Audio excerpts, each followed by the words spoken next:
ज्ञान प्राप्ति के बाद सिद्धार्थ अब बुद्ध बन चुके थे, अर्थात जागृत व्यक्ति। लेकिन क्या वे सिर्फ स्वयं के लिए जागे थे? नहीं, बुद्ध का ज्ञान केवल व्यक्तिगत मोक्ष का साधन नहीं था, बल्कि वो चाहते थे कि पूरी मानवता इस प्रकाश को देखे। अब वे उस अग्नि की तरह बन गए थे जो अपने प्रकाश से सबका अंधकार मिटाना चाहता था। वे एक यात्रा पर निकले, मानव दुखों को समझने और उन्हें दूर करने की यात्रा। बुद्ध चल पड़े सारनाथ की ओर।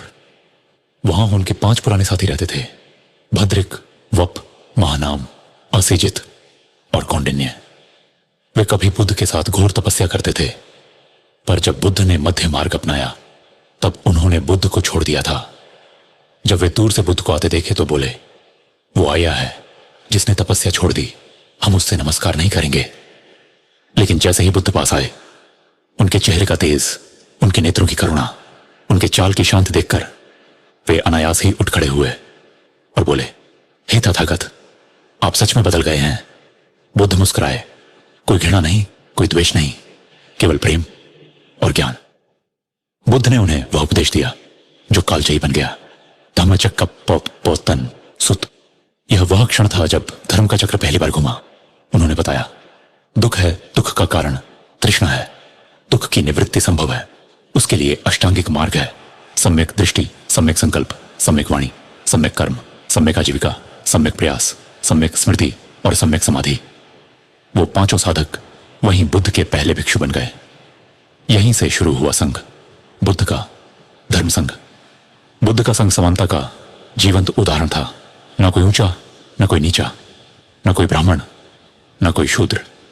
जिस समाज में जन्म से जातियां तय होती थीं, वहां बुद्ध ने कहा, जन्म से कोई नीच या ऊंच नहीं होता, कर्म ही किसी को महान बनाता है। राजा से लेकर भंगी तक, व्यापारी से लेकर सैनिक तक, सभी बुद्ध के संघ में शामिल हुए। बुद्ध ने एक ऐसी दुनिया की कल्पना की जहां कोई भेदभाव ना हो, जहां सब मिलकर आत्मज्ञान की ओर बढ़े। मगध के शक्तिशाली राजा बिंबिसार ने बुद्ध से पहली बार श्रावस्ती में भेंट की। उन्होंने बुद्ध के विचारों को सुनकर कहा, हे भगवान, आप तो पूरे संसार के लिए सूर्य हैं, कृपया मेरे राज्य में संघ का विस्तार करें। राजा ने बौद्ध संघ के लिए वेलुवन नाम का एक सुंदर बगीचा दान किया। यह संघ का पहला आधिकारिक आश्रय बना। जैसे जैसे बुद्ध के उपदेशों की रोशनी फैलती गई, वैसे वैसे उनके संघ में महान आत्माएं जुड़ती गईं। सारिपुत्र और मौदगल्यायन, जो पहले संदेह में थे, अब बुद्ध के प्रमुख शिष्य बन गए।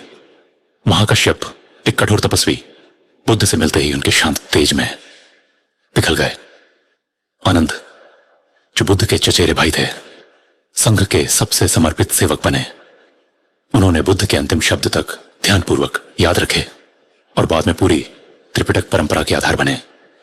जब बुद्ध की सौतेली मां महाप्रजापति गौतमी संघ में दीक्षा मांगने आई, तो बुद्ध पहले संकोच में थे, क्योंकि वे जानते थे कि यह निर्णय पूरे पितृसत्तात्मक समाज को चुनौती देगा।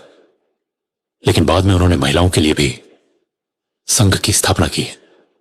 यह अपने समय का सर्वाधिक क्रांतिकारी निर्णय था, क्योंकि उस युग में स्त्रियां धर्म ग्रंथों को छू तक नहीं सकती थीं, और बुद्ध ने उन्हें भिक्षुणी बनने की अनुमति दे दी।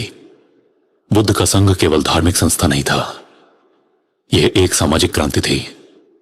यह समाज के अंतिम व्यक्ति को सम्मान देता था, यह स्त्री और पुरुष को समानता देता था, यह अहिंसा, करुणा और सत्य की शिक्षा देता था, यह जातिवाद, अंधविश्वास और बलि प्रथा को अस्वीकार करता था। संघ जंगलों में नहीं छुपा था, वह गांव गांव, नगर नगर गया और लोगों से जुड़ा। बुद्ध का संघ समय के साथ लाखों लोगों की आत्मा का सहारा बन गया। वह केवल बौद्ध नहीं बना रहा था, वह नए इंसान गढ़ रहा था, करुणावान, तर्कशील और जागरूक। बुद्ध कहते थे, अब दीपो भव, खुद दीपक बनो। और संघ वह जगह थी जहां हर व्यक्ति अपने भीतर का दीप जलाना सीखता था। आज भी जब कोई बच्चा न्याय मांगता है, जब कोई स्त्री सम्मान मांगती है, जब कोई दलित समानता मांगता है, तो बुद्ध का संघ उनके विचार और उनका मार्ग जीवित हो उठता है।